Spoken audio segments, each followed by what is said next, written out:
Bien, bien bonjour à tous, rebonjour plutôt, après les syndicats, l'ordre et la NEP ce matin.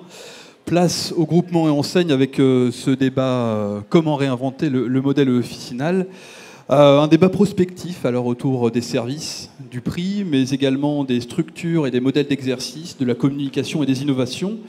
Les groupements et enseignes peuvent-ils réinventer le modèle officinal? Où débute l'enseigne? Où finit le groupement? Pour en discuter avec nous, j'ai le plaisir et l'honneur d'accueillir Lucien Benatan, président de Pharmacie Référence, Serge Carrier, directeur général de Pharmactive, Jean-Pierre Dosda, président d'Objectif Pharma et de Well Pharma, Laurent Filoche, président de Pharmacorp et de l'UDGPO, Christian Grenier, président de Nepenthes et de Fédergie, Laetitia Hible, présidente de GIFAR, et Pascal Perry, économiste et directeur de PNC Économique. Alors Pascal Perry, je me tourne vers vous en premier. Vous êtes, je viens de le citer, économiste, directeur de PNC Économique, qui est un cabinet de conseil spécialisé notamment dans les stratégies de prix, c'est ça, de prix et de pouvoir d'achat. Vous êtes également, pour ceux qui ne vous connaissent pas encore, chroniqueur chez RMC et BFM. Et c'est justement au micro de RMC en août dernier que vous évoquiez la nécessité de mettre fin au monopole des pharmacies pour faire entrer, entre autres, plus de concurrence, faire baisser les prix. Alors, on va pas créer la polémique tout de suite, mais vous défendiez les compétences spécifiques du pharmacien en tant que professionnel de santé. Mais voilà, vous expliquiez qu'il était quand même sain d'insuffler plus de concurrence sur le marché officinal. Alors, je vais vous laisser le pupitre pour défendre vos arguments, pour présenter un peu votre thèse, et ensuite, on rebondira avec les présidents de groupements et enseignes sur vos propos et d'autres sujets. À vous. Merci de votre accueil, de votre intérêt. Je suis en effet économiste, parfois un peu provocateur, je l'admets, et les débats que nous avons à RMC sont là pour agiter des idées, dans le sens positif du terme, c'est-à-dire pour faire avancer les choses. Donc vous m'avez demandé en quelques minutes de vous livrer mes convictions autour de la question des besoins de financement, de l'évolution prévisible de la réglementation, de la digitalisation qui, à mon sens, et c'est une vraie révolution, c'est peut-être la deuxième grande révolution de votre métier, la digitalisation qui, à mon sens, modifie la chaîne de services. D'abord, premier point, et dans mon esprit c'est une opportunité, l'avenir n'est pas à rechercher dans les aventures solitaires. L'idée de mutualisation, l'idée de rassemblement, elle traverse tous les grands secteurs de l'économie. Les phénomènes de consolidation qu'on évoque régulièrement sont des phénomènes constatés non seulement dans les secteurs de la production, mais aussi dans les secteurs de la distribution. Par ailleurs, et avant de rentrer dans le détail, je voudrais vous dire que dans l'histoire économique, il n'existe aucun modèle éternel. Tous les modèles sont mortels. Il n'existe pas de modèle immortel et par conséquent, le vôtre, à mon sens, doit être régulièrement réinterrogé, en particulier en ce moment.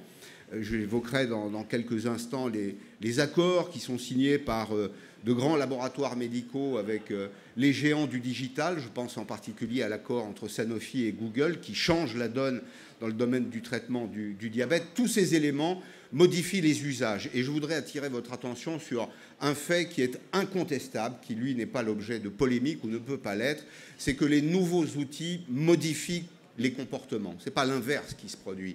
Ce ne sont pas les comportements qui modifient les outils, mais ce sont bien les outils qui modifient les comportements. Donc l'avenir, à mon sens, n'est pas à rechercher dans la solitude économique. Et comme dans toutes les activités économiques, vous avez besoin de financement. Vous avez besoin, comme beaucoup d'entreprises françaises, de fonds propres. Les entreprises françaises manquent en général de fonds propres. Et dans une économie qui change, dans une économie qui est proactive, l'investissement est un levier essentiel de croissance. Alors j'ai cherché dans des métiers qui ne sont pas comparables aux vôtres sur le plan technique, ne sont pas des métiers médicaux, mais dans des professions protégées, comment la réglementation avait évolué au cours des dernières années. Et j'ai trouvé l'exemple des experts comptables. Les experts comptables dont la profession a évolué, elle qui était protégée, qui a dû évoluer en raison notamment de directives communautaires. Aujourd'hui, les sociétés d'experts comptables, et je vous prie de croire que c'était inimaginable il y a encore une dizaine d'années. C'est-à-dire le changement, j'allais dire c'est maintenant, le changement, il est rapide aujourd'hui, il est souvent brutal et dans certains cas, il peut être mortel. Donc il faut s'y préparer. Les sociétés d'expertise comptable, qui ont été pendant très longtemps protégées par une ordonnance de 1945, sont aujourd'hui ouvertes. Alors, à certaines conditions. Les experts comptables auraient été surpris de l'apprendre, ne serait-ce qu'il y a une quinzaine d'années. Et je pense que personne n'aurait parié sur cette transition. Aujourd'hui, quelle est la règle? Pour aller très rapidement, le capital de ces entreprises est ouvert, mais les droits de vote restent la propriété des experts comptables. Et je crois que, puisque c'est l'objet de votre débat, puisque vous évoquez la question de l'ouverture du capital, il faut déconnecter la question de l'ouverture du capital, qui est purement financière, qui est un levier de croissance pour moi, de la question des droits de vote, parce que les droits de vote protègent en même temps un savoir-faire et vous devez protéger le vôtre. Donc ça n'est pas un danger, l'ouverture du capital, dès lors qu'elle est encadrée et qu'elle permet aux professionnels d'assurer avec sincérité et indépendance leur activité. Il faut se préparer à ce mouvement. Je crois que dans les années qui viennent, la question se posera. Vous êtes interrogé, votre modèle en tout cas est interrogé. Le vrai danger, celui qu'il faut éviter dans ce domaine, ce serait le contrôle vertical de la chaîne de valeur. C'est-à-dire, rien ne serait pire qu'une situation dans laquelle de grands laboratoires contrôleraient des groupements de pharmaciens. Vous y perdriez la liberté d'exercice de votre métier et j'allais dire que les patients aussi y perdraient de leur côté. Deuxième point, qui est à mon sens une opportunité et un risque, nous sommes engagés aujourd'hui dans la société de la connaissance, qui est aussi la société de l'information. Et cette transformation, elle pose une autre question, qui est celle de la valeur ajoutée dans la transformation digitale. L'association des sciences cognitives, c'est-à-dire des sciences du savoir, des nanotechnologies et des ressources digitales, change déjà le mode de suivi du traitement de certaines maladies chroniques. La valeur, donc, se déplace. Et la valeur, c'est absolument essentiel parce que c'est ce que perçoit le consommateur. La valeur, elle se déplace et dans un univers comme le vôtre, votre métier qui était un métier de conseil, de proximité et de suivi est réinterrogé aujourd'hui par le digital car une partie de votre mission est substituable. L'innovation change donc les comportements. J'évoquais le cas de Sanofi et de Google qui ont signé un accord d'association l'année dernière pour le traitement et le suivi du diabète. Il y a 400 millions de malades dans le monde. On parle d'une croissance quasi exponentielle du nombre de diabétiques. On parle de 600 millions à horizon de 2035 dans un univers de maladies qui est très individualisé. Vous êtes bien placé pour le savoir, le diabète est une maladie qui est difficile à traiter. Aux États-Unis, par exemple, on estime que la moitié des malades du diabète ne sont pas correctement suivis, ne sont pas correctement soignés. L'enjeu, c'est donc de sortir de l'application statistique, de sortir de l'application moyenne pour entrer dans une approche qui est totalement individualisée. Or, Google développe en ce moment même de nouveaux capteurs, comme par exemple les lentilles de contact, pour mesurer les taux de glucose en temps réel. Et c'est évidemment un service déterminant pour les malades. Quand je parle de valeur perçue, c'est bien sûr de ça dont je veux parler. Ce qui intéresse le patient qui est en face de vous, ce ne sont pas les statistiques autour du diabète, c'est la capacité que la communauté médicale a à répondre à ces questions. La ressource digitale, donc, c'est la capacité à collecter des données en grand nombre et à traiter ensuite cette somme de données. C'est la capacité de l'intelligence artificielle à répondre à des situations personnelles. Pour justifier son association avec Google, le dirigeant de Sanofi a dit simplement « Nous voulons simplifier la vie des patients ».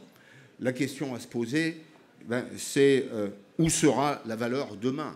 Comment sera-t-elle perçue par les consommateurs qui sont en même temps des patients? Songez aux extraordinaires travaux de recherche qui sont menés aujourd'hui dans le laboratoire Google X.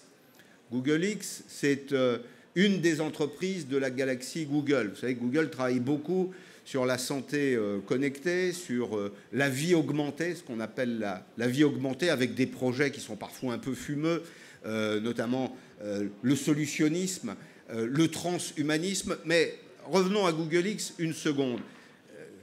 une microcellule 100 fois inférieure à la taille d'une cellule humaine est aujourd'hui au point. Il suffira de l'injecter pour qu'elle aille se poser sur des organes qui ne sont pas malades, mais qui sont potentiellement malades. Qu'est-ce que ça veut dire sur le plan médical et sur le plan économique? Ça veut dire qu'on passe d'une médecine préventive à une médecine prédictive.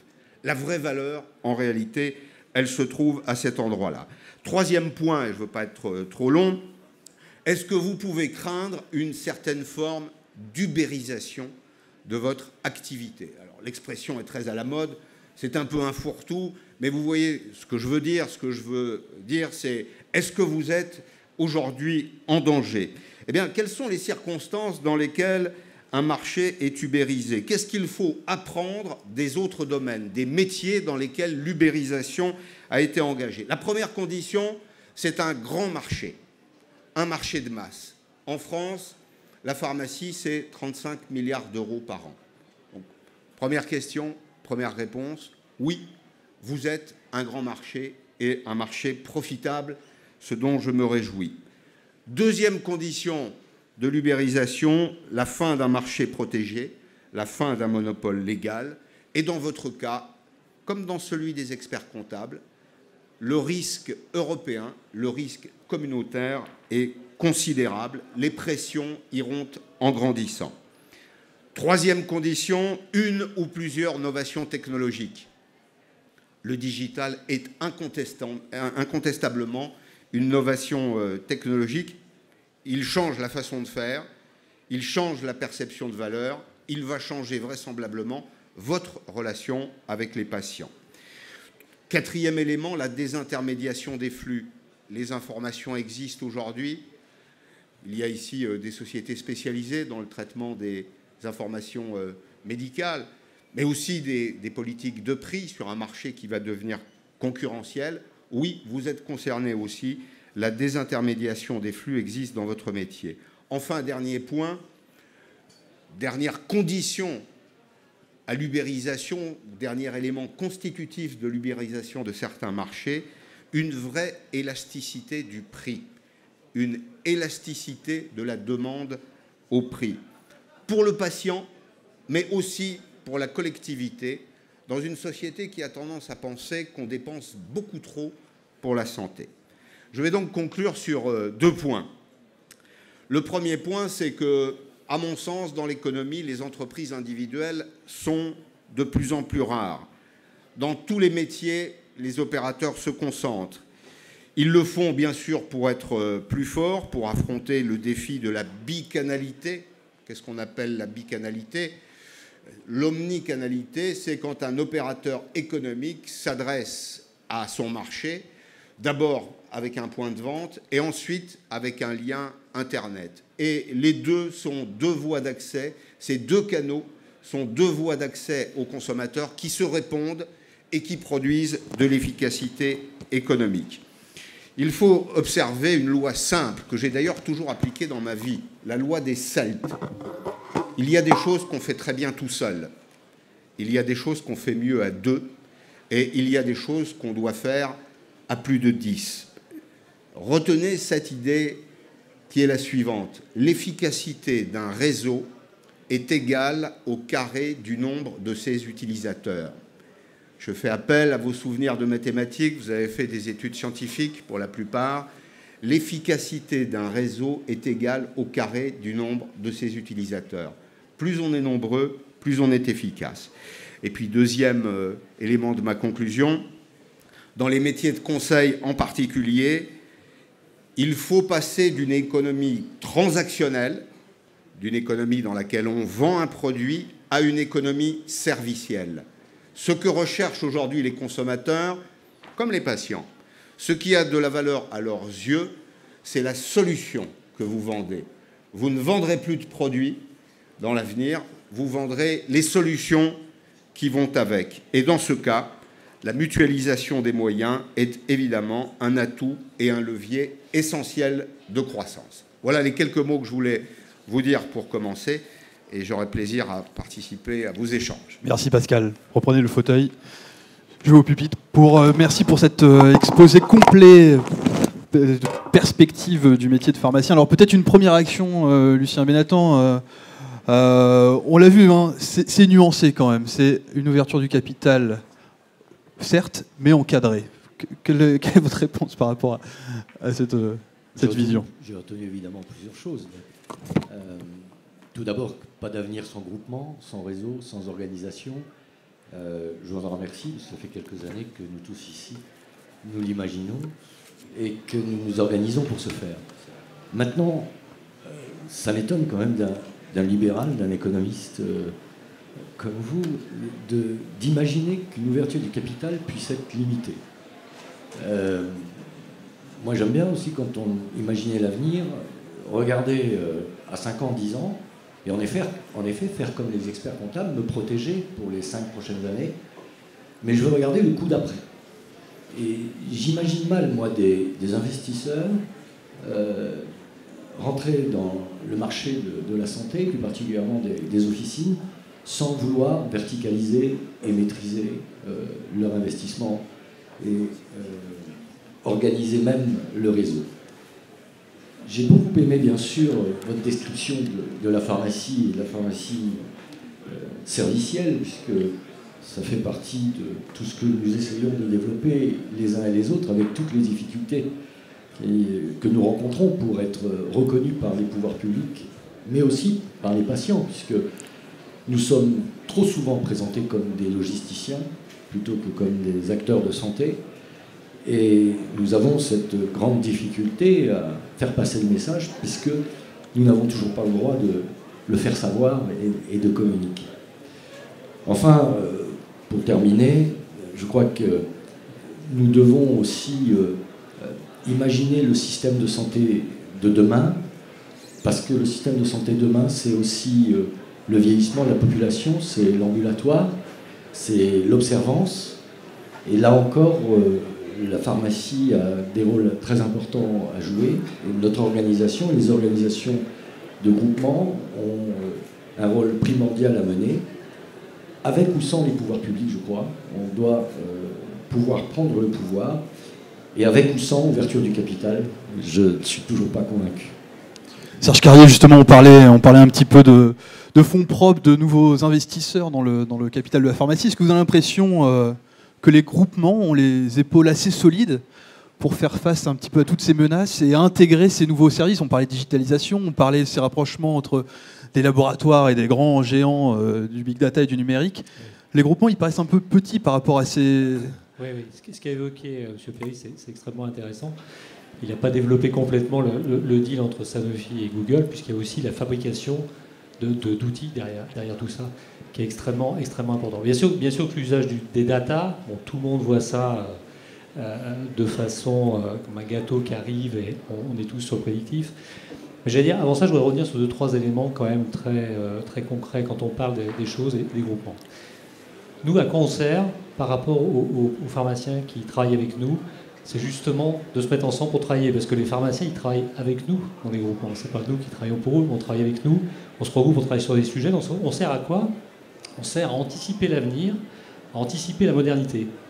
Ça, c'est ça qui est très important pour leur donner des visions un petit peu. Nous, on a un club chez nous, leur dire réinventez votre avenir. Voilà, vous revenez réfléchir pour voir tout ce qu'il faut changer, parce qu'effectivement, il faut être au cœur de la modernité. Je ne suis pas très inquiet là-dessus, parce que quand je vois des pharmaciens qui ont eu plusieurs sessions, ce n'est pas la première fois qu'ils bougent par rapport à des médecins, par exemple, je vais être cash, je ne sais pas s'il y en a dans la salle, mais autant je trouve les pharmaciens très accros là-dessus, c'est-à-dire qu'ils bougent très vite, paradoxalement. Et quand on parle des choses modernes, M. Perry, moi je suis assez frappé, j'habite pas loin. Donc toute la semaine dernière, j'ai été bloqué par les taxis. Puis cette semaine, j'ai été bloqué par les VTC d'Uber. Et je me dis, c'est super, modernité, mais personne n'est content. Voilà, alors c'est un petit peu ce genre de choses où il faut à la fois appréhender les mouvements de l'avenir et se dire, ok, comment on peut faire le coup d'après, comment on peut faire pour la suite. Et c'est vrai que nous, on a la chance d'appartenir à un groupe, et nous, on a pas mal de visions sur ce qui se passe dans tous les pays développés. Je crois que la santé, c'est un vrai problème de pays développés. Et il y a des solutions différentes, parce qu'il y a un historique qui est différent. Vous parliez des chaînes, alors je peux vous en parler. Il y a des chaînes en Angleterre, il n'y en a pas en Allemagne, par exemple. Et le service des pharmacies est pratiquement le même. En revanche, sur des développements, certains développements, c'est plutôt les accords qu'il y a l'administration. Et le point principal qu'on n'a pas évoqué du tout ici, c'est le prix moyen du médicament, qui est extrêmement faible en France. C'est pour ça qu'Internet ne se développe pas. Ce n'est pas pour autre chose. C'est personne qui bloque. Vous pouvez ouvrir une boîte de Doliprane, ça vaut 2 €. OK. Si vous les achetez par 10, ça fait 20 €. Après, on peut faire une promo avec 2 boîtes de Nurofen. Mais moi, j'offrirai un ticket pour aller aux urgences après derrière. Vous voyez, par exemple. Hein, ça sera un vrai souci. Donc c'est ça le vrai sujet économiquement. C'est-à-dire qu'il y a un prix qui est très très bas. Et tous les sites en Allemagne, par exemple, c'est 10% du business. L'OTC, parce que quand vous achetez un médicament OTC, en moyenne, c'est 2 € moins cher par produit sur Internet, par exemple. Voilà. Donc c'est toutes ces choses-là que nous, on regarde, on appréhende. Donc les groupements mettent plein de choses en place pour nos adhérents. Je ne vais pas monopoliser, je vais laisser la parole aux autres, mais bien sûr qu'il y a ça. On est tous sur le digital. Évidemment que c'est un outil pour nous de simplification qui est énorme, énorme pour faire passer des messages. Dans un groupement, on est 1700. Évidemment, le digital, c'est fabuleux, faire passer le message au consommateur. Et ça, c'est sûr que ça va nous simplifier la vie. Et ça, il faut le prendre comme une très, très grosse opportunité. Et oui, investir un peu, mais j'allais dire, les pharmaciens sont aussi prêts à investir. Ils ont toujours investi dans le plan de vente. D'accord. Okay. Jean-Pierre Deusda, alors dans le titre de l'intitulé, dans l'intitulé plutôt de la table ronde, il manque un élément, parce qu'on parle de groupement, on parle d'enseigne, on aurait pu évidemment parler des réseaux coopératifs. Il y a un petit nouveau venu maintenant dans la famille, dans la galaxie des groupements, hein, c'est le crowdfunding, enfin pas le crowdfunding, pardon, excusez-moi, le crowdpharma, mais inspiré du crowdfunding. Vous êtes président de Well Pharma, vous l'avez lancé la semaine dernière, donc c'est tout nouveau, tout récent. Et ça correspond un petit peu à ce que disait Pascal Perret en introduction, c'est-à-dire voilà, vers l'innovation, vers une réflexion sur des nouveaux modèles, sur des nouvelles structures d'exercice. Décidément, la pharmacie participative, comme la démocratie participative, c'est une nouvelle tendance, c'est un remède anti-crise. Alors, est-ce que c'est un remède anti-crise? Je n'en sais rien, mais en tout cas... Elle est un peu jeune, hein, comme structure, de toute façon. Absolument, absolument. Elle est jeune, mais déjà forte et dynamique. Voilà, j'ai écouté M. Perry, bien sûr, tout ce qu'il dit est fondé, je ne suis pas tout à fait d'accord sur l'ouverture du capital comme mes deux voisins, mais où je n'ai pas entendu M. Perry, c'est sur l'évolution des clients et de nos consommateurs. Et je pense que la digitalisation est avant tout un élément qui a fait que nos clients évoluent et nos consommateurs évoluent très très vite.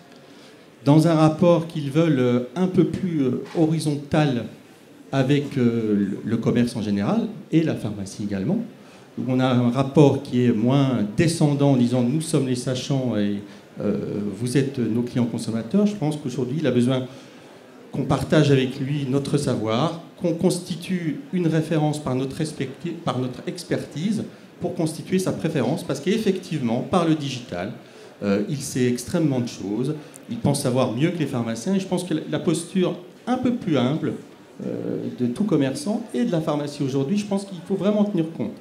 Et que la pharmacie d'officine aujourd'hui est un petit peu en retard là-dessus, par rapport à d'autres circuits de distribution. Donc qu'est-ce que c'est que le crowdpharma pour nous? C'est quelque part une association entre nos clients et un réseau de pharmaciens pour faire évoluer le modèle officinal, sans donner tout le pouvoir aux clients, bien évidemment. Mais je pense qu'on se soucie insuffisamment de cette évolution des consommateurs dans le modèle pharmaceutique aujourd'hui. Monsieur Perry parlait d'ubérisation. Oui, il y a des risques d'ubérisation en pharmacie. Je suis complètement d'accord avec ça. Maintenant, je pense que le point de vente, c'est un formidable outil. La pharmacie est un formidable outil. Parce que quelque part, plus on se digitalise, et plus on a besoin d'humain et de proximité. Par contre, cette relation humaine, elle doit évoluer dans les pharmacies.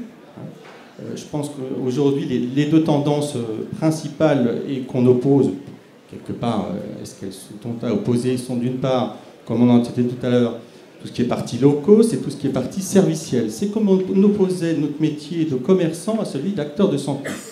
Moi, je suis pharmacien d'officine, je suis à la fois commerçant et acteur de santé, et je l'assume. Par contre, la relation avec le client, pour nous, elle doit évoluer dans peut-être des nouveaux modèles, et c'est ce qu'on essaie aujourd'hui de faire avec notre crowdpharma, même si le terme me paraît... parce que ça, c'est quelque chose, à mon avis, où la pharmacie est un petit peu en retard. Bien évidemment, la mutualisation des moyens, je vais vous dire, se lancer dans le digital, se lancer dans le web, lorsqu'on est tout seul, c'est complètement irréaliste. C'est bien évident. Après, lorsqu'on veut qu'un pharmacien évolue dans sa relation avec le client, il faut qu'il ait un peu le temps. Et je crois que cette mutualisation de moyens y compris en back-office, qui peut être dédié à des structures comme nous, ça va peut-être donner aux pharmaciens la possibilité d'assurer et d'assumer sa double compétence de commerçant et d'acteur de santé. Donc là aussi, les groupements ont un rôle fondamental. D'accord, merci Jean-Pierre Dedat. Laurent Filoche, je vous donne la parole. Alors par rapport à vos confrères, vous avez une position, je dirais peut-être que vous vous retrouvez dans les propos de Pascal Perry par rapport à l'ouverture du capital. Vous êtes président du DGPO et bon, il y a quelques mois, vous avez clairement annoncé que l'ouverture du capital à des non-pharmaciens ne vous fait pas peur. Donc là, il y a une connivence entre l'économiste et le pharmacien, donc un rapprochement. Donc, réaction par rapport aux propos de Pascal Perry, ça va plutôt dans le bon signe. Alors, simplement, juste une nuance, c'est que vous évoquiez que c'était par rapport au marché de la transaction. C'était pour dynamiser un petit peu un marché de vente de pharmacie stagnant, c'est ça? Alors, bonjour Monsieur Perry. Effectivement, il y a plusieurs points sur l'ouverture du capital qui sont, à mon sens, une opportunité pour la pharmacie. D'une part, il est vrai que dans la situation économique actuelle, où le prix des fonds diminue, je pense que ouvrir en partie ou dans la totalité le capital permettra de fluidifier le marché des transactions qui, il faut bien le dire, est maintenant quasiment bloqué. Mais ce qui me paraît beaucoup plus important, parce qu'on se penche là dans la prospective, dans l'avenir, tout le monde a parlé des investissements qu'il allait falloir faire, de cette mutualisation qui va être très conséquente en termes économiques. Alors, a-t-on les moyens, nous-mêmes, les pharmaciens, puisque les groupements reposent sur les pharmaciens, a-t-on les moyens d'engager ces révolutions technologiques et digitales ? Est-ce qu'en faisant entrer dans le circuit du capital des adjoints, qui, pour bon nombre d'entre eux, malheureusement, sont adjoints parce qu'ils n'ont pas eu les capitaux pour s'installer, ou des pharmaciens retraités, qui sont sortis du système et je ne pense pas qu'ils veuillent, qu'ils ont eu la chance de pouvoir vendre, je ne pense pas qu'ils veuillent mettre leur argent à nouveau dans un circuit qui est malheureusement déflationniste, est-ce que nous aurons les moyens d'engager ces révolutions? Est-ce que ce n'est pas faire courir un grand risque à la profession de ne pas les engager nous-mêmes et de laisser les autres grandes entreprises, notamment les GAFA, investir à notre place et prendre notre place? Justement, une transition toute faite avec Christian Grenier, qui est président de Fédénergie. La question qui reste ouverte de Laurent Filoche sur les moyens des groupements pour affronter la digitalisation et les nouveaux services, comment vous répondez? Est-ce que oui ou non, finalement, groupements et enseignes vont réussir par un mouvement solidaire à affronter un petit peu cette numérisation et cette entrée probable, potentielle, de nouveaux acteurs peut-être moins éthiques que les professionnels de santé que sont les pharmaciens? C'était long ma question. Je vais faire comme Georges Marchais avec El Kaba, je ne vais pas vous répondre tout de suite. Alors, moi j'ai bien aimé l'introduction de M. Perry parce qu'en fait, il pose des questions, et les vraies questions, à la profession de pharmacien, et il demande à des groupements d'y répondre.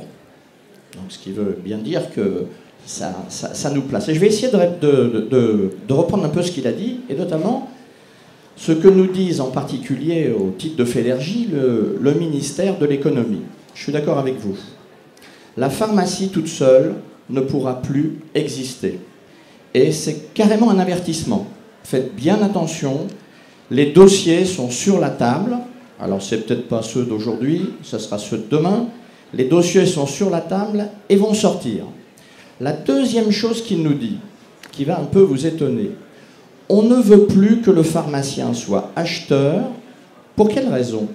Parce qu'il faut qu'il délègue ses achats pour faire son métier de pharmacien. Alors au niveau du ministère de l'économie, rassurez-vous, il vous propose même de faire de la prescription pharmaceutique, la vaccination, tout ce que vous voulez.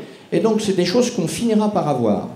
Et il nous demande également d'être des acteurs commerçants, marchands, normaux, organisés, avec un mot que je vais oser prononcer devant Gilles Bonnefond, intégré. C'est un mot qu'il n'aime pas. Mais intégré quand même. Donc il nous demande d'utiliser, il nous dit, l'avenir de la pharmacie, c'est des outils communs, mutualisés de façon obligatoire, comme l'ont fait tous les commerces du monde, comme l'ont fait toutes les structures du monde. Et bien sûr, ministère de l'économie, Macron, tous les outils qui concernent, alors appelez-le comme vous voulez, le e-commerce, etc., totalement indispensables. Alors, le sujet, c'était aussi groupement ou enseigne. Si, et où est la limite? En fait, qu'est-ce que c'est qu'un groupement? C'est comme tous les groupements de commerce, c'est-à-dire c'est quelque chose, une structure, X ou Y, coopérative, SA, SAS, tout ce que vous voulez, qui a des outils d'achat, c'est-à-dire qu'il y a une centrale d'achat, qui a une centrale de service, qui a une centrale de référencement. Et il se trouve qu'aujourd'hui, au niveau des groupements, on y rajoute deux choses, c'est-à-dire également maintenant des enseignes et également des marques propres, des marques distributeurs, ou pour être plus précis, des marques de différenciation. Donc, quand on a posé ça, on a bien compris que l'avenir de la pharmacie, Lucien l'a dit, c'est forcément les groupements, et c'est pour ça qu'on s'est d'ailleurs monté en syndicat, et on est d'ailleurs d'accord à 90% avec M. Filoche, sauf sur le capital, mais ça c'est autre chose, puisque c'est sur le capital, Fédergie a décidé qu'il ne se prononcerait jamais sur ce qui concerne un problème de la pharmacie. Ça veut dire quoi? Ça veut dire que si demain les 3 syndicats veulent ouvrir le capital, bien sûr qu'on regardera à l'ouverture du capital. Mais on considère aujourd'hui que c'est un débat pharmacien et ce n'est pas un débat groupement. Alors après, est-ce qu'il faut une enseigne ou pas une enseigne? D'abord, il faudrait savoir ce que c'est qu'une enseigne. Et d'abord, est-ce qu'on a le droit de faire une enseigne aujourd'hui? Lucien le sait bien. Non. Non, pourquoi? Parce que l'enseigne ne doit pas être plus grosse que le nom du pharmacien. Aujourd'hui, c'est marqué dans le Code de la santé publique. Et après, vous verrez, on a une commission communication et je passerai la parole. Alors, donc, ça veut dire qu'aujourd'hui, une enseigne, c'est une politique commune d'achat, une politique commune de vente, une politique commune de communication. Et il faut donc utiliser des outils communs et mutualisés. Et ça veut dire qu'une pharmacie de demain, elle devra être très très très professionnelle, elle devra être très très très marchande, elle devra avoir de la marque de différenciation, pour ne pas dire de la marque propre, et bien sûr, elle devra avoir tous les outils, allez, on va mettre le mot e-commerce. Si jamais la pharmacie n'a pas ça, alors là, c'est même pas la peine. Monsieur Leclerc va être beaucoup beaucoup plus fort que nous. On a besoin de ces éléments. Et d'ailleurs, on travaille tous ensemble, croyez-le-moi, chambre syndicale de la répartition, les pharmaciens, etc., pour essayer de faire avancer ce domaine. Alors, sur les outils d'e-commerce, vous voyez, quand on dit qu'un pharmacien tout seul ne pourra pas les faire, ben oui, un groupement tout seul, est-ce qu'il peut les faire? Ben non. On s'est mis à plusieurs groupements pour constituer nos bases de tout ce qui va être le e-commerce de demain. Et je vous garantis que même nous, ici, on ne vous dira pas qui, mais on est en train de se grouper pour faire des outils un peu plus puissants par rapport à même ce qu'on est, même si on représente aujourd'hui ici... Si disons plus assez, dites-en un peu plus, justement, sur... Les outils de tout ce qui est e-commerce, on le fait à plusieurs groupements. Et certainement que demain, on aura peut-être des centrales d'achat qui seront groupées à plusieurs groupements. Voilà. Parce qu'on est aussi dans une bataille de logistique, parce qu'on est dans une bataille avec les industriels et avec un rapport de force qui est à établir. Et bien sûr, si on veut que la pharmacie de demain rentre dans la modernité, eh bien, et ça va me permettre peut-être de passer la parole à ma voisine, si on n'a pas de communication, si le code de déontologie, voire quelques articles du code de la santé publique ne sont pas toilettés, on sera bien embêté. Quelle transition. Merci Christian, vous allez faire office de modérateur de débat, puisque là, c'est tellement facile avec vous. Laetitia Hiblet, justement, sur la partie communication amenée subtilement par Christian. On en a parlé ce matin avec Martienne Grillon, qui est la vice-présidente de la section 1 de l'Ordre des pharmaciens. Il y a un dépoussiérage du code de déontologie qui date, je crois, de 1995. Il y a aussi toute une concertation sur la communication, la publicité. Bon, voilà, encore une fois, les frontières sont assez minces entre les deux notions. Finalement, les groupements et enseignes, alors les enseignes, apparemment, on n'a pas le droit, mais bon, on l'entend quand même souvent dans les pages de la presse pharmaceutique. Si finalement, ils ne peuvent pas faire valoir leur service, c'est ça que vous demandiez via le Fédergie, via l'UDGPO, de promouvoir un petit peu vos compétences, vos services. C'est ça tout l'enjeu justement de communiquer. Laetitia, oui. Tu parlais du... Ça marche pas? Oui. Ouais, non seulement il parlait en dernier, mais en plus il me donne un micro qui ne marche pas. Tu parlais de l'UDGPO? Je n'ai pas compris. Non, je parlais de Fédergie. Je parlais de Fédergie. Ouais. Comme vous êtes en charge de la partie communication de Fédergie, j'imaginais que vous voyez ça d'un bon œil, finalement, cette réforme, cette concertation de la population sur les outils. Forcément. Pour revenir sur l'enseigne, alors ce qui est bien de parler en dernier dans une table ronde, c'est que les autres ils ont déjà tout dit, c'est formidable. L'ordre alphabétique. Hein? Pas mon sujet, pas au sujet de la communication, mais je voudrais revenir un petit peu sur ce que j'ai entendu avant.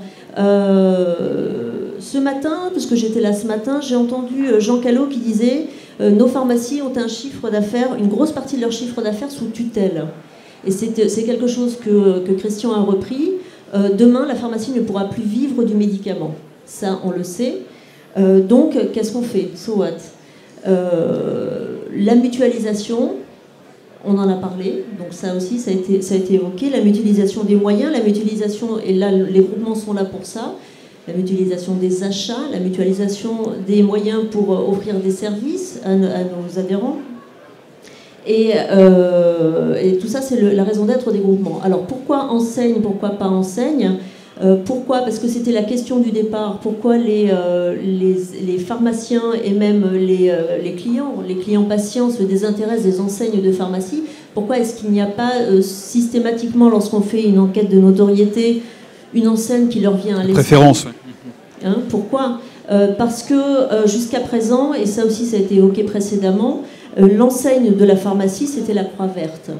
La Croix Verte, sous chaque Croix Verte, on avait une pharmacie qui, quel que soit l'endroit où on était sur le territoire, dispensait le même service, c'est-à-dire du médicament, avec la dispensation qui allait bien autour du médicament.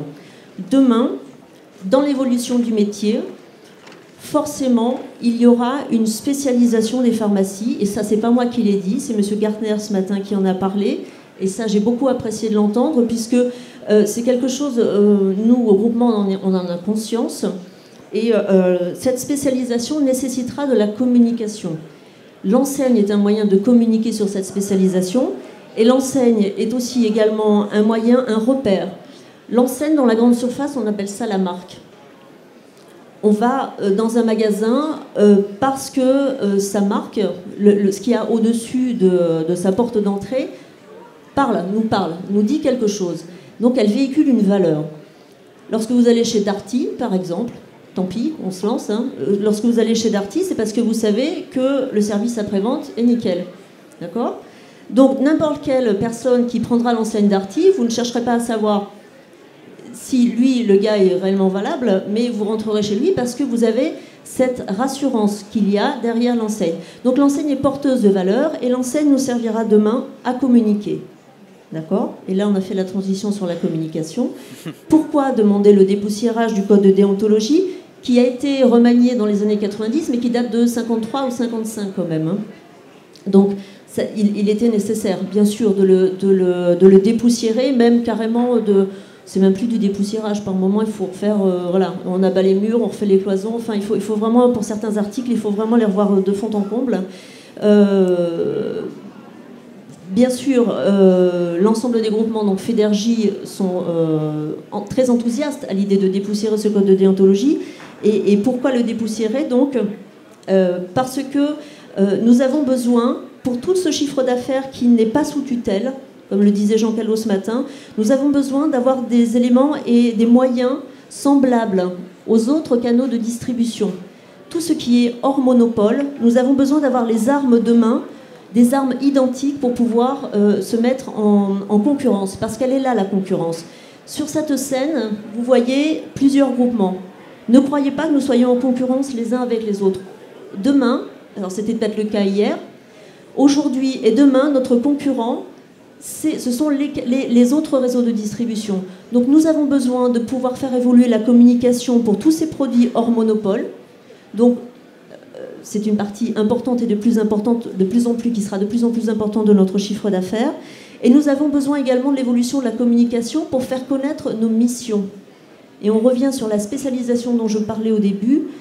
À quoi sert-il de savoir faire quelque chose ? De savoir faire quelque chose, voilà, si on ne peut pas le faire savoir. Savoir faire savoir, ouais, exactement. C'est ce que Lucien disait tout à l'heure.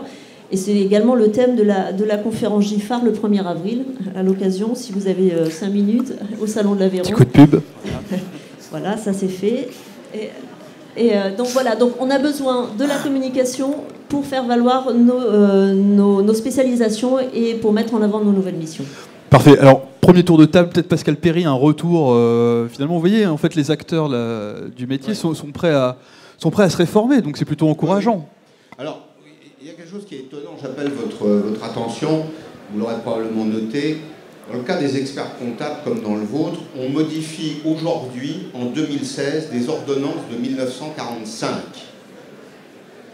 On ne sait pas que le monde a changé depuis 1945. Il y a une sorte de décalage entre l'évolution législative, réglementaire et les réalités du marché. Enfin, c'est quand même assez frappant de voir en quoi la France est en retard. Regardez les législations européennes, ce n'est pas du tout un jugement de valeur, c'est un constat simple. On modifie aujourd'hui des ordonnances de 1945, c'est-à-dire que le modèle dominant reste aujourd'hui encore, très souvent, auprès des dirigeants politiques, dans l'esprit des dirigeants politiques, le modèle du Conseil national de reconstruction, qui est le produit de la résistance, qui est le gouvernement, le modèle économique qui a été produit par les communistes et les gaullistes au lendemain de la Deuxième Guerre mondiale. Donc il y a une vraie urgence, je crois, effectivement, et tous les problèmes que vous posez sont des problèmes urgents. Donc vous êtes invité pratiquement à utiliser l'agenda de Eisenhower. Eisenhower disait il y a des choses importantes et il y a des choses urgentes. Et on commence toujours par ce qui est urgent. Malheureusement, dans votre cas,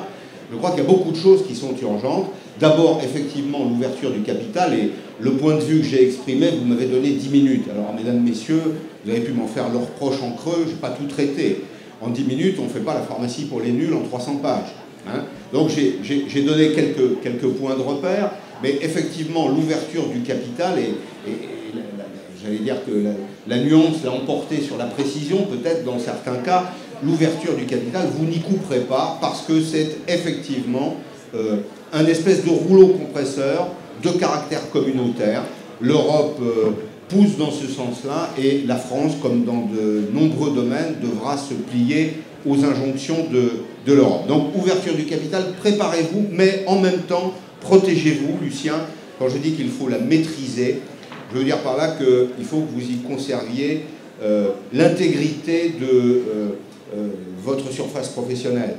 Vous devez rester des professionnels de santé, vous ne pouvez pas vous transformer en représentant des grandes marques médicales. Sur les questions que vous avez évoquées, je reviens un instant sur les réseaux et sur les enseignes. À l'évidence, le modèle d'organisation qui peut être le vôtre existe déjà. C'est celui de la grande distribution. Remplacer le fond de placard par les produits que vous vendez, qu'est-ce que c'est que la grande distribution? C'est effectivement une enseigne, des enseignes, avec des valeurs de marque, donc des promesses de marque, c'est de la logistique, c'est l'idée essentielle de taille critique, la capacité à acheter, la capacité à maîtriser les achats pour maîtriser la chaîne de valeur, c'est beaucoup de marketing et c'est évidemment une politique de prix. Vous n'échapperez pas demain à l'utilisation de logiciels de yield management, notamment pour tous les produits qui ne sont pas les produits sur ordonnance, dont les prix sont fixés par une autorité supérieure. Il faut vous y préparer sur la parapharmacie qui constitue une partie importante de vos recettes. Vous allez devoir vous engager dans une guerre concurrentielle. Enfin, dernier point sur les attentes des consommateurs. Moi, je suis très attaché à l'omnicanalité. Dans mon esprit, le point de vente et le site internet se répondent. Ils ne font pas la même chose. Le site internet, très clairement, dans le commerce, ça sert d'abord à recruter. On va recruter, on propose en général un assortiment extrêmement large parce qu'on est détaché des problématiques de logistique. Dans un magasin, dans un point de vente, il y a un espace contraint. Sur Internet, on peut vendre des assortiments très larges et très profonds. Internet, ça sert à recruter. Le point de vente, ça sert à fidéliser. Les deux se retrouvent et l'enjeu de l'omnicanalité, vous n'avez pas prononcé le terme, mais à mon sens c'est le bon, c'est demain la coproduction. La coproduction du parcours médical avec le patient. C'est ce que vous évoquiez, monsieur, en évoquant notamment par exemple des attentes des consommateurs. Aujourd'hui, la coproduction existe déjà dans de très nombreux secteurs, et à mon sens, vous y allez tout droit. Parfait, merci. Peut-être Lucien, un petit mot là-dessus. Oui, pardon. Excuse-moi, je crois qu'il ne faut pas qu'on confonde en effet les moyens et les buts et les objectifs. C'est ça. Moi je dis ouverture du capital, pourquoi pas. Quand je serai président du Conseil de l'Ordre, prochainement, on créera des franchises. C'est une solution d'ouverture du capital. Oui, c'est un scoop, je me présente. Et ça va bouger. Et notre rôle, en effet, c'est d'utiliser tous les moyens modernes, et tous les moyens que nous offre la modernité et l'évolution du système pour créer la pharmacie de demain, ou pour mettre en route la pharmacie de demain. Espace de santé, espace de vie, espace d'humanité, espace de prévention, espace de médecine prédictive, mais aussi e-commerce. Et je ne suis pas tout à fait d'accord avec vous quand vous me dites demain, ou le professeur Callot, vous me dire que l'économie de l'officine ne reposera pas sur le médicament. Elle reposera sur le médicament, et certainement pas le médicament que l'on connaît aujourd'hui d'ailleurs. Je pense qu'on aura 50-55% de notre activité qui dépendra du médicament. Je ne dis pas de nos revenus, je dis de notre activité. Ensuite, on sera sur un marché très concurrentiel. On sera sur l'OTC et la parapharmacie. J'allais dire, on a déjà perdu le monopole de l'OTC. Il y a ici des laboratoires pharmaceutiques qui nous sortent des dispositifs médicaux à la place et en lieu de place de médicaments qui portent le même nom que le médicament que nous vendons. C'est les marques Ombrelle, la question des marques Ombrelle. Nous les référençons, nous les remercions, nous les félicitons, nous les embrassons sur la bouche. On passe 1h30 à négocier pour avoir 2,5% de remise alors qu'on devrait les virer de nos officines. Mais, puisqu'on est des commerçants, on a décidé aussi de vendre des dispositifs médicaux. Alors si on décide de vendre des dispositifs médicaux, ben, il faut qu'on soit bon. Il faut qu'on soit bon sur quoi? Sur les prix, parce que là-dessus, c'est là qu'on va nous attendre. On va nous attendre aussi sur le e-commerce, on va nous attendre sur les services à l'officine, et on va nous attendre sur les solutions santé, vous en avez parlé, c'est là. Et là, le pharmacien a tout son rôle à jouer. Moi, à la limite, vendre un produit, je m'en contrefous. Vendre un dispositif, un objet connecté, vendeur de plastique, je m'en fous aussi. Par contre, vendre des produits liés à des objets connectés, liés à une consultation de pharmacien ou une consultation diététicienne, tout ça dans une pharmacie moderne, dans une pharmacie, dans un commerce moderne, parce qu'il faut aussi qu'on regarde nos officines. J'ai des confrères qui me disent « Lucien, j'arrive pas à vendre des objets connectés ». Je lui réponds « T'as vu la gueule de ta boutique ?» Est-ce que moi, client extérieur, est-ce que je me dis « Tiens, cette pharmacie doit vendre des objets connectés ?» Quand je regarde l'extérieur et que je vois que nous sommes... Nous fournissons les vitrines au laboratoire, à l'industrie pharmaceutique, pour avoir des panneaux en carton pour expliquer que l'eau thermale fait maigrir la cuisse droite et pas la cuisse gauche. Donc oui, il faut qu'on se prépare à tout ça, mais aussi il faut qu'on aille chercher des nouveaux marchés. Il n'y a pas de raison, nous aussi il faut qu'on aille chercher des relais de croissance, et il n'y a pas de raison que l'on aille aussi empiéter sur le rôle, les missions, voire sur certains marchés qui existent aujourd'hui en grande distribution. Parce que nous aussi, nous voulons casser le monopole de la grande distribution. C'est possible justement, alors c'est le monde à l'envers, mais casser le monopole de la grande distribution. Bien sûr, parce que Michel-Édouard Leclerc, lorsqu'il a pris l'essence, 15 jours, 3 semaines, il a été plus bas que tout le monde. Aujourd'hui, tu oui, c'est pas le même contexte. Et quand il prend l'essence, il te dit qu'il va casser le prix et qu'il va faire baisser le prix du marché. Aujourd'hui, je trouve pas de station-service Leclerc moins cher qu'une station Total, donc j'ai du mal. Bon, en fait, on veut le libéralisme. Moi, je suis pour, mais il faut être conscient que c'est un transfert de monopole vers un autre monopole. D'accord? Alors moi, j'ai envie de jouer ce jeu-là. J'ai pas de problème. Vous avez les mêmes armes? Parce que voilà, oui. Christian Grenier parlait justement d'outils logistiques pour tout ce qui était e-commerce, vente en ligne. On a quand même l'impression que la grande distribution, c'est quand même pas du tout les mêmes arguments en termes de communication, en termes de mise sur le produit d'un marché, en termes de diffusion, de stock. Oui, mais on a fait avancer les choses en 20 ans. On a fait avancer les choses. Tu te rends compte qu'on a mis 20 ans pour réunir la profession autour du code de déontologie et éventuellement pouvoir communiquer. Donc, tu te rends compte? Et le mot groupement ne va plus être un gros mot. Donc c'est génial. C'est pourquoi je dis aujourd'hui, parlons de franchise. Comme ça, on mettra peut-être 2 ans pour arriver à parler enfin d'enseigne. Serge Carrier, vous voulez prendre la parole? Oui, je voulais un petit peu réagir sur les propos et par rapport à la grande distribution. Moi, ce qui m'intéresse dans vos propos, M. Ferry, c'est vraiment l'expérience client. Voilà. Je veux qu'on revienne sur le consommateur, parce que ce que je joue, c'est le consommateur, c'est pas nous. Nous, on est que le réceptacle du consommateur. C'est ça que je trouve intéressant.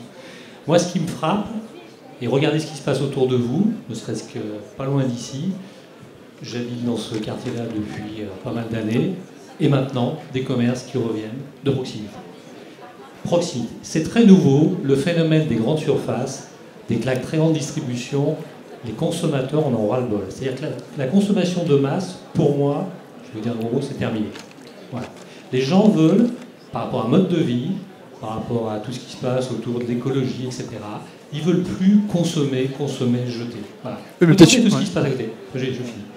Donc, la pharmacie, pour moi, c'est primordial parce que c'est le lieu de vie, c'est le premier acteur de la chaîne de santé qui soit disponible.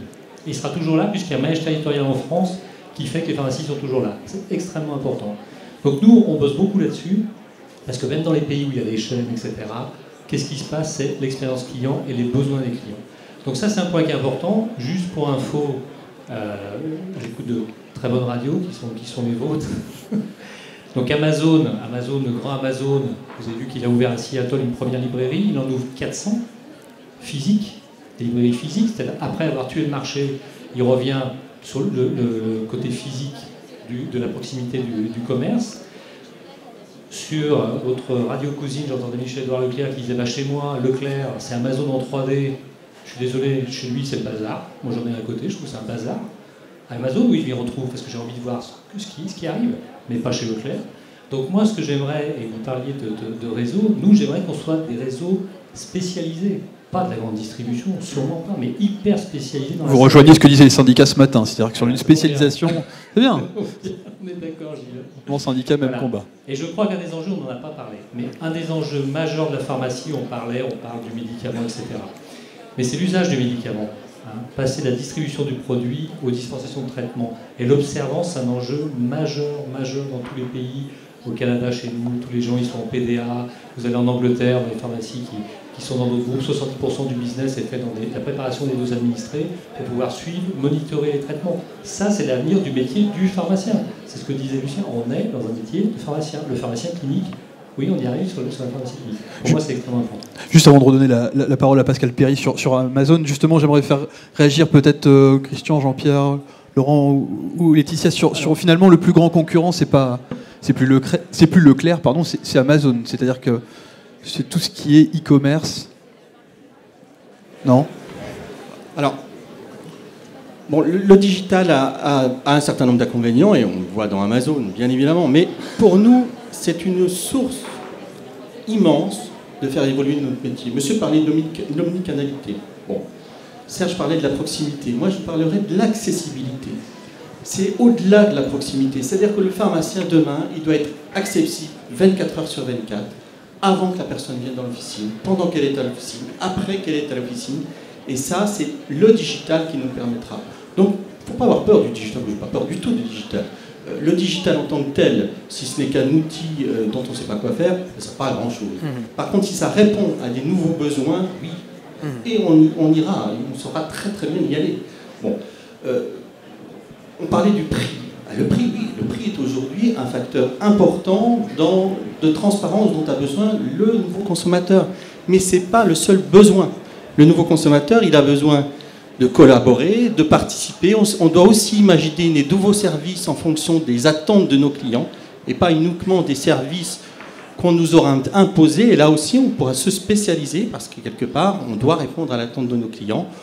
Je pense qu'on doit travailler un petit peu différemment, mais c'est un champ d'exploitation qui est extraordinaire. On a un avenir, les pharmaciens, on a un avenir extraordinaire devant eux. Et puis qu'il y ait plusieurs enseignes, etc., dans des spécialisations différentes, c'est extrêmement riche. Moi, je trouve qu'on a quelque part chacun notre place, avec notre spécificité. La multiplicité des groupements, on n'en a pas parlé. Moi, je trouve que c'est une richesse. Voilà. Après, les groupements, ils savent se parler, et ça aussi, c'est une nouvelle richesse. Bon. Donc, n'ayons pas peur de la modernisation. Est-ce que l'ouverture du capital sera un élément de modernisation? Je ne suis pas certain. C'est pas ça qui fait la modernisation d'un modèle.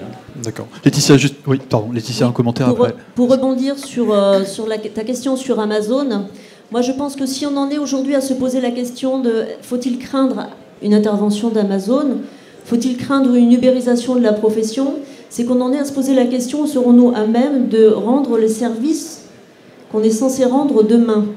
Et je pense que, on l'a vu, le pharmacien est vraiment l'interlocuteur santé de proximité, et que si demain on continue à lui suggérer une politique basée sur le prix, c'est-à-dire tirer systématiquement les prix vers le bas, faire du discount, vendre bradé à l'intérieur de sa pharmacie, il n'aura plus les moyens de ce service. Et là, il faudra craindre l'ubérisation. Et là, on sera en droit de craindre Amazon.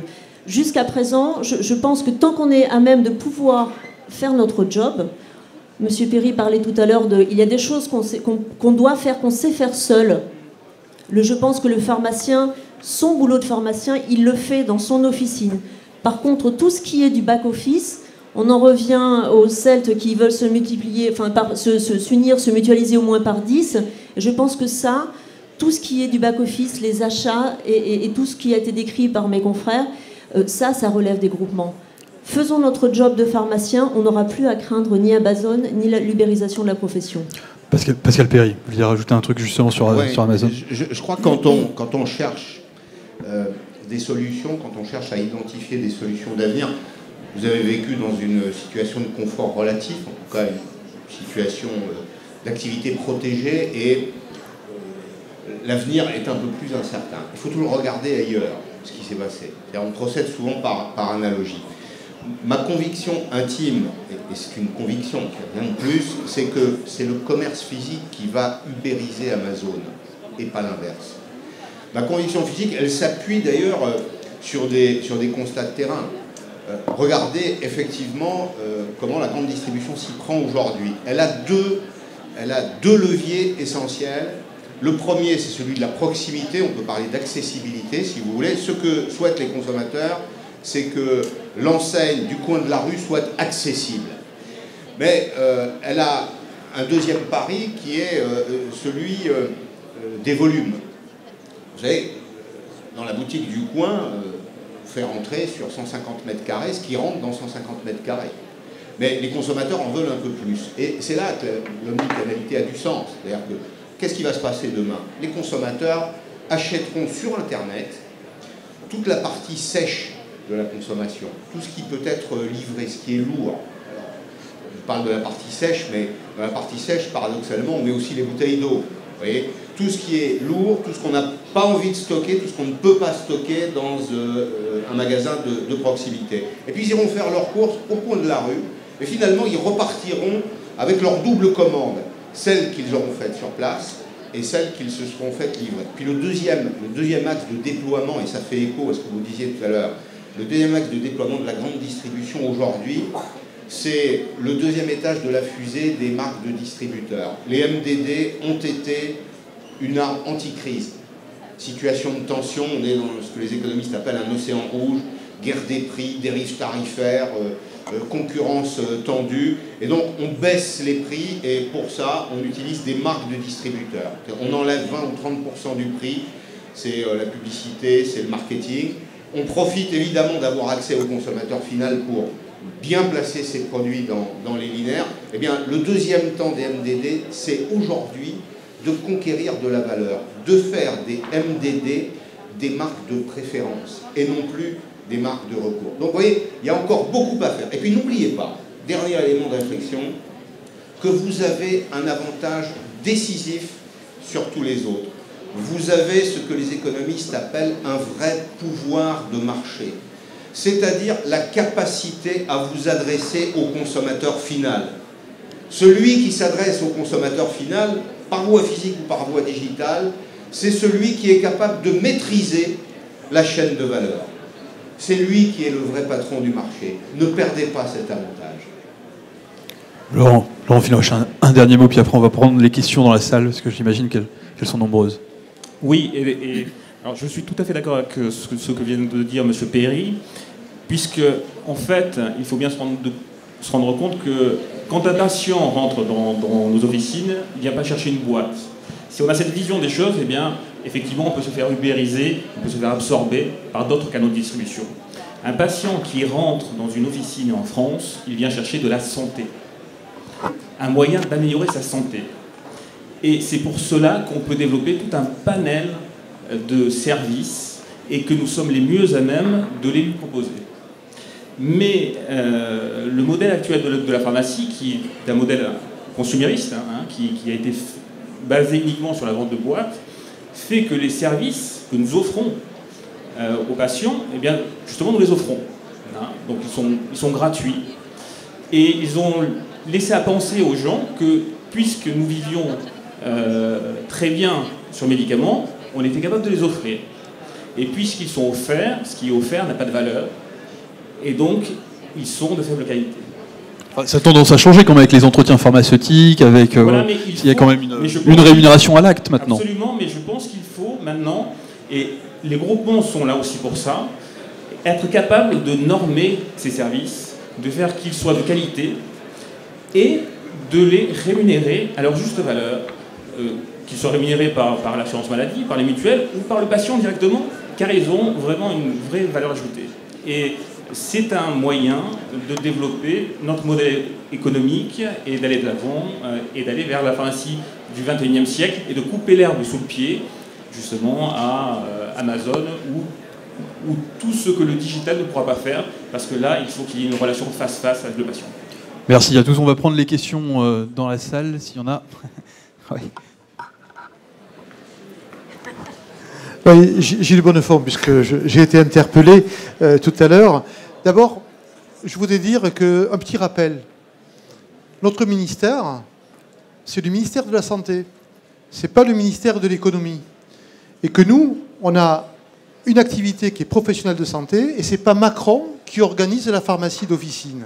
C'est l'avenue de Ségur, avec un code de la santé publique, avec d'autres professionnels de santé. Donc, il ne faut pas se laisser embarquer dans une partie de notre activité qui représente que 10 à 15%, où là, effectivement, il y a de la concurrence, mais c'est une partie minime de l'activité. Et moi, je ne crois pas que notre activité évoluera en allant vers un système concurrentiel. Je pense que notre activité, notre légitimité ira vers plus d'activités vers des patients, sur l'accompagnement des patients, autour du médicament, ce qui est au monopole.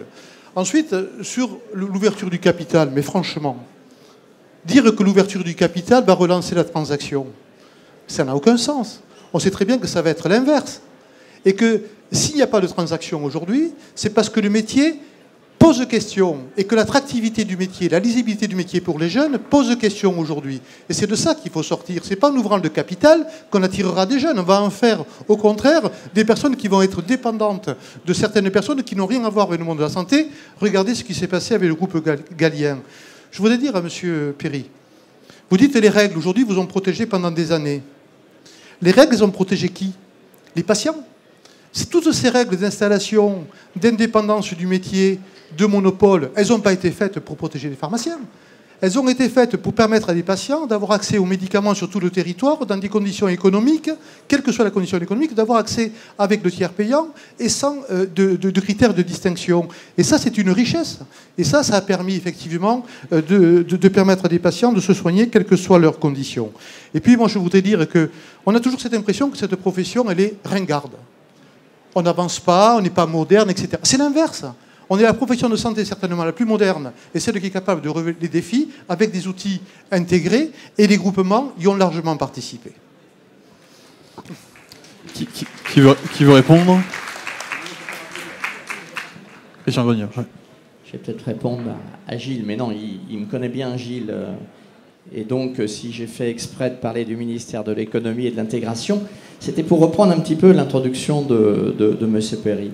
Mais quoique, la DGS nous a promis, et on attend évidemment la promesse, de faire une réunion quand même, ministère de la Santé, ministère de l'économie et DGCRF, par rapport justement à ce que tous les outils aujourd'hui que les groupements amènent, et d'ailleurs, je dois dire pratiquement, M. Perry, vous êtes admis à rentrer à Fédergie, il n'y a pas de souci, vous faites partie, entre guillemets, de la même pensée qu'on peut tous avoir. Aujourd'hui, ce que l'on veut, c'est... tout le monde est d'accord. Quand vous dites c'est 35 milliards, alors c'est pas 35, c'est 33. Mais la pharmacie de demain, c'est pas 33 milliards qu'elle va faire. C'est 66. Si on lui donne tous les outils nécessaires pour avancer. Bien sûr que je suis d'accord avec toi. L'essentiel, c'est le médicament. Petite réserve quand même. 9,25 milliards de marge fin 2014. On n'a pas tout à fait la marge de 2015. Mais quand on regarde la réglementée, pure réglementée, c'est 5,15 et la non réglementée, c'est 4,1. On sait pertinemment que la partie réglementée, vous voulez que je vous donne le chiffre exact du générique en 2020. Aujourd'hui, il est de 3,5 milliards.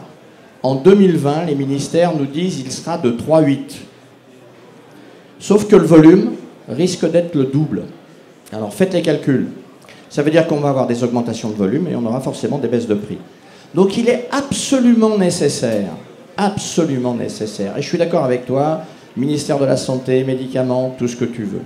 Mais il est absolument nécessaire aujourd'hui qu'on ait tous les outils de modernité. Il est absolument nécessaire que le pharmacien fasse de plus en plus et de plus en plus fortement son métier de pharmacien. Appelez ça la spécialisation si vous voulez. Mais il est aussi nécessaire que le pharmacien puisse avoir les outils d'un commerce normal. On a déposé 3 amendements, nous. 3 amendements. Un amendement sur les outils Internet à la DGCRF qu'il a transmis au ministère de l'économie. Je ne sais plus qui était avec moi à cette réunion. Vous savez quelle est la question qu'a posée le ministère de l'économie? On est d'accord avec vous. Mais est-ce que vous êtes sûr que cet amendement que vous déposez ne va pas détruire le maillage? Et on a mis donc en attendu que c'était totalement l'inverse. C'est-à-dire que demain, une pharmacie petite de province qui fait 1 million d'euros, elle se retrouve avec les outils Internet, avec 200 000 produits à offrir à son pharmacien. Ce n'est pas l'ubérisation de la pharmacie qu'on a, c'est l'ubérisation du produit, ce qui n'est pas tout à fait la même chose. Le tout, c'est qu'à un moment donné, quel que soit le circuit par lequel c'est commandé et que ça arrive, il se retrouve dans l'officine pour qu'il y ait une relation avec le client. Merci. Peut-être deux réactions rapides, puis on va prendre d'autres questions. Mais, très rapide. Je ne suis pas d'accord avec toi, Gilles. Tu veux à chaque fois nous ramener sur le ministère de la Santé. Nous sommes des patrons. Nous sommes patrons d'une PME. Et c'est sur ce terrain-là que nous devons aller aujourd'hui. Je serai un être heureux. Je suis un être heureux parce que je crée des emplois. Moi, monsieur le ministre de l'économie et des finances, madame la ministre de la Santé, je veux exercer mon métier. Mon métier, c'est acteur de santé, acteur de prévention, acteur dans l'ambulatoire, etc., etc. On est d'accord sur ce terrain-là. Et en plus, je n'ai plus envie de détruire les emplois comme je l'ai fait ces dernières années. Je veux en créer. Donc, je m'adresse au ministère de l'économie et des finances. Et ça, si on n'a pas ce double langage, Gilles, on se plantera. Voilà, il faut absolument qu'on s'adresse aux deux. Ouais. Pascal Perry, rapidement, puis on va prendre l'autre. Oui, je comprends votre réaction. Défendez un point de vue qui est tout à fait honorable. Personne n'a jamais considéré ici, en tout cas, les pharmaciens comme des professionnels du passé. Au contraire, je crois que ce sont des professionnels qui sont appréciés. J'attire néanmoins votre attention sur les réalités économiques. Bien sûr, votre interlocuteur, c'est le ministère de la Santé. Les dépenses de santé en France, c'est environ 230 milliards d'euros par an. 180 sont remboursés par la sécurité sociale. Le déficit cumulé des comptes sociaux de la sécurité sociale, c'est de l'ordre de 120 milliards d'euros. C'est-à-dire qu'on est sur une tendance autour de 10 milliards d'euros de déficit chaque année. Il n'y a pas de modèle économique durable qui ne soit pas financé. Il n'y a pas de modèle économique durable qui ne soit pas financé. Le ministère de la Santé, comme le ministère de l'économie et des finances, organise aujourd'hui des pressions importantes autour de l'hôpital public, parce que c'est l'essentiel des pertes du système de santé en France, hein, c'est pratiquement 50%. Est-ce que vous pensez que vous serez longtemps à l'abri? C'est vrai, on peut toujours se dire, nous dépendons du ministère de la Santé. Mais dans une société qui accroît ses déficits, qui cherchent de l'efficacité économique à un moment ou à un autre, on vous demandera aussi, un peu plus qu'une réponse médicale, une réponse économique, et notamment en matière d'organisation. Merci. D'autres questions? Oui, bonjour, Stéphane Lemasson, agence en face pour le quotidien. Le modèle économique de l'industrie pharmaceutique tend à évoluer aujourd'hui vers des thérapies de plus en plus ciblées qui nécessiteront des coopérations interprofessionnelles de plus en plus importantes. Alors ma question c'est comment les enseignes, à l'instar de PHR ou de Giffard, entendent-elles réagir à cette évolution? Je les cite parce qu'apparemment, si j'ai bien compris, ce sont plutôt les enseignes, les autres des groupements, si j'ai bien compris la différence. Enfin, peut-être que vous allez pouvoir nous l'expliquer plus concrètement. Et puis j'ai une autre question qui découle de la première, je voulais poser ce matin, alors je la pose maintenant, Olivier, si vous le permettez. Gilles Bonnefond, ce matin, justement, a évoqué la notion de fragmentation des conventions, convention de médecins, convention accord-cadre de l'industrie pharmaceutique. Gilles Gartner a également évoqué cette notion de coopération interprofessionnelle.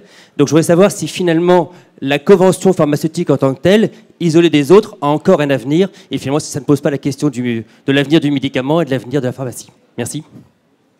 Qui veut répondre? Peut-être les stratégies des laboratoires. Oui, Stéphane, tu parles vite. Est-ce que tu peux répéter la question, s'il te plaît? Si j'ai bien compris, tu détermines l'enjeu stratégique de l'évolution du métier sur l'interprofessionnalité. En ce sens, je te rejoins totalement. En clair, si j'ai bien compris ce que certaines enseignes, je les recite, PHR et Giffard, parce que j'ai cru comprendre que c'était les enseignes, que les autres étaient des groupements, mais peut-être me suis fourvoyé en le disant. Enfin, en tout cas, je repose la question plus calmement et plus doucement. Comment entendez-vous demain offrir non plus seulement du médicament, puisque si j'ai bien compris, Laetitia, tout à l'heure, vous avez dit que le médicament remboursable était tombé à peu près à 75%. L'évolution du modèle de la pharmacie pourrait laisser présager encore une chute plus importante du remboursable. Donc, comment comptez-vous réagir pour demain offrir non plus du médicament, mais de la santé? Et donc, dans ce cadre-là, comment envisagez-vous de développer des coopérations interprofessionnelles, donc travailler avec d'autres professionnels de santé et imaginer des modes de financement? Merci. C'est un vaste sujet. Oui, beaucoup de questions. Non, justement, bon. Rapidement. Ah, ouais.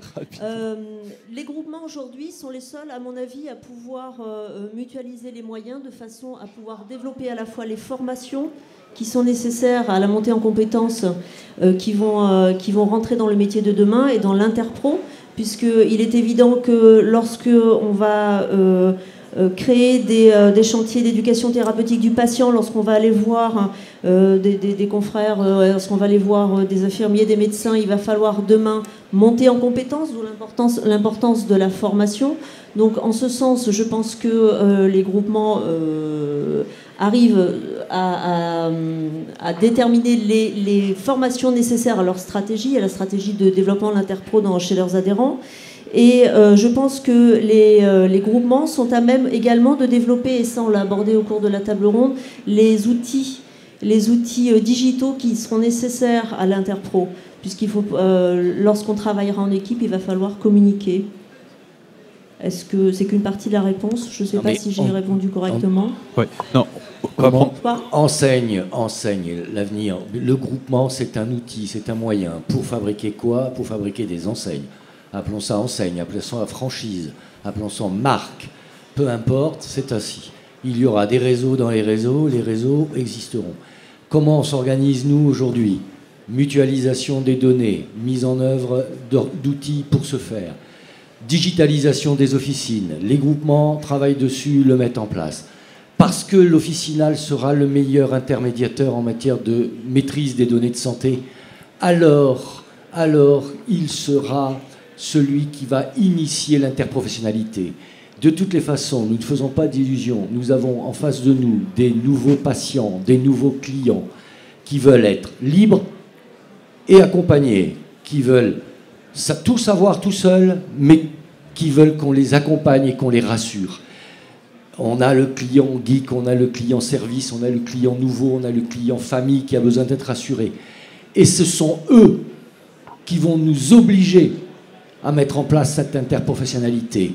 Or, les médecins, c'est le désert. Or, les médecins, c'est l'absence d'organisation. Or, l'hôpital, c'est la mise en place de la digitalisation sans se soucier de ce qui se passe en ville. Et le meilleur récepteur pour, aujourd'hui, les patients qui sortent de l'hôpital ou les patients qui arrivent en ville, le meilleur professionnel de santé est celui qui va être en avant, le premier, et qui va pouvoir appréhender la digitalisation, c'est le pharmacien d'officine. Et nous, groupement, on y va. On sait que l'enjeu de demain, ça va être la gestion de la vieillesse sur notre territoire. Pour nos autorités de santé, comment on va trouver assez d'argent pour gérer le vieillissement. Et je pense que le pharmacien est le maillon indispensable par sa proximité, par ses compétences, pour maintenir au domicile les personnes vieillissantes. Donc en ce sens, il est un interlocuteur indispensable à la fois pour nos ministères de la Santé, mais également pour le territoire, pour les éléments du territoire, pour les gens de la région, pour les gens des communes. Et donc, en ce sens, il revient, et on revient à ta question Stéphane, dans l'organisation de l'interprofessionnalité autour des maladies vieillissantes. Il reste 2 minutes pour une dernière question. Alors, il y a une partie de questions, une partie de réaction aussi. Je m'adresse à Monsieur Perry.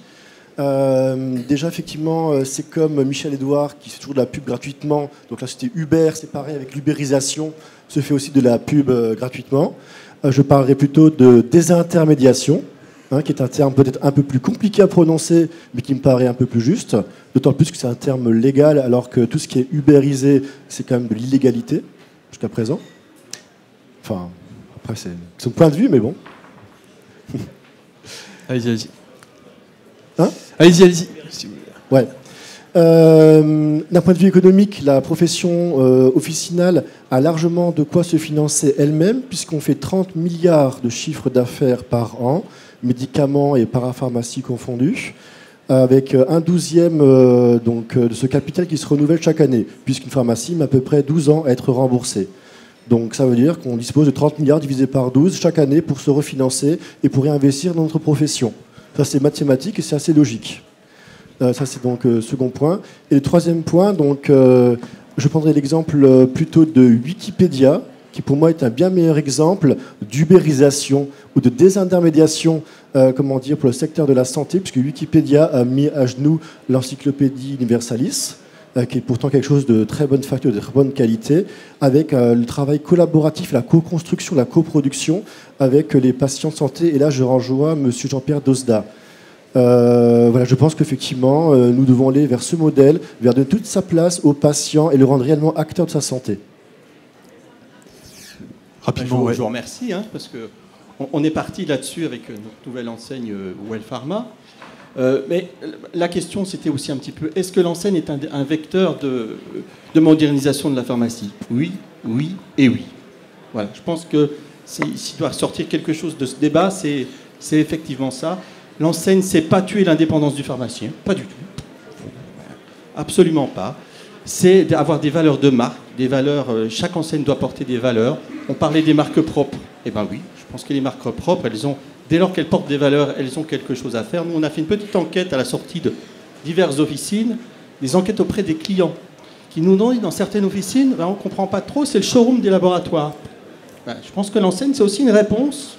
Est-ce que la pharmacie de demain doit être le showroom des laboratoires ? On travaillera toujours avec les laboratoires. Mais le pharmacien, au travers de l'enseigne, il doit reprendre une partie de son indépendance. Voilà, donc est-ce que l'enseigne est l'évolution ? Encore une fois, oui. Bien, merci à tous. On est désolé, mais on est pris par le temps. Je vous remercie à tous pour cette table ronde. Merci Monsieur Perry d'être intervenu. Et je vous donne rendez-vous pour justement reparler un petit peu du concept Well Pharma avec Jean-Pierre Dosda. Les clients ont changé et vous pour la pause café organisée par Well Pharma. Merci à vous tous.